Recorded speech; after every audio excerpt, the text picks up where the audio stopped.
श्री सत्यनारायण भगवान की कथा। प्रथम अध्याय।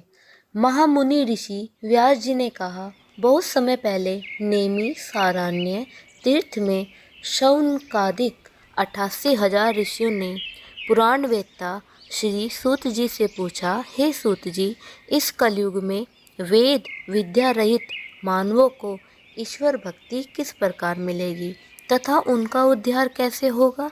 हे मुनि श्रेष्ठ, ऐसा कोई व्रत अथवा तप बताइए जिसके करने से थोड़े ही समय में पुण्य प्राप्त हो तथा मनवांछित फल भी मिले। ऐसी कथा सुनने की हमारी बहुत इच्छा है। इस प्रश्न पर शास्त्रों के ज्ञाता श्री सूत जी ने कहा, हे वैष्णवों, मैं पूज्य आप सभी ने प्राणियों के हित एवं कल्याण की बात पूछी है। अब मैं उस श्रेष्ठ व्रत को आप लोगों से कहूँगा जिसे श्रेष्ठ मुनि नारद जी ने श्री लक्ष्मी नारायण भगवान से पूछा था और श्री लक्ष्मी नारायण भगवान ने मुनि श्रेष्ठ नारद जी को बताया था। आप सभी श्रेष्ठ गण यह कथा ध्यान से सुने। मुनिनाथ, सुनो यह सत्य कथा, सब कालई होए महासुखदाई, भव ताप हरे और मनोरथ पूर्ण करई, सुख संपत्ति की अधिकाई, अति संकट में दुख दूर करई, सब ठौर कठौर में होत सहाई, भगवान महात्म है इसमें अपना कली में फल और जनाई। मुनि श्रेष्ठ नारद दूसरों के कल्याण हेतु सभी लोकों में घूमते हुए एक समय मृत्यु लोक में आ पहुँचे। यहाँ बहुत सी योनियों में जन्मे प्राय सभी मनुष्य को अपने कर्मानुसार उनके कष्टों से पीड़ित देखकर उन्होंने सोचा कि किस किस यत्न के कारण से निश्चय ही प्राणियों को कष्ट का निवारण हो सकेगा। मन में ऐसा विचार कर श्री नारद विष्णु लोक गए। वहाँ श्वेत वर्ण और 4 भुजाओं वाले देवों के ईश नारायण, जिनके हाथों में चक्र, शंख, गदा और पद्म थे तथा वरमाला पहने हुए थे, को देखकर उनकी स्तुति करने लगे। नारद जी ने कहा, हे भगवान, आप अति शक्तिमान हैं, मन तथा वाणी भी आपको नहीं पा सकती। आपका आदि मध्य अंत भी नहीं है। आप निर्गुण स्वरूप सृष्टि के कारण भक्तों के कष्टों को नष्ट करने वाले हैं। आपको मेरा सत सत नमन है। नारद जी से इस प्रकार की प्रार्थना सुनकर विष्णु भगवान बोले, हे योगीराज, आपके मन में क्या है? आपका किस कार्य हेतु यहाँ आना हुआ है? निसंकोच कहें।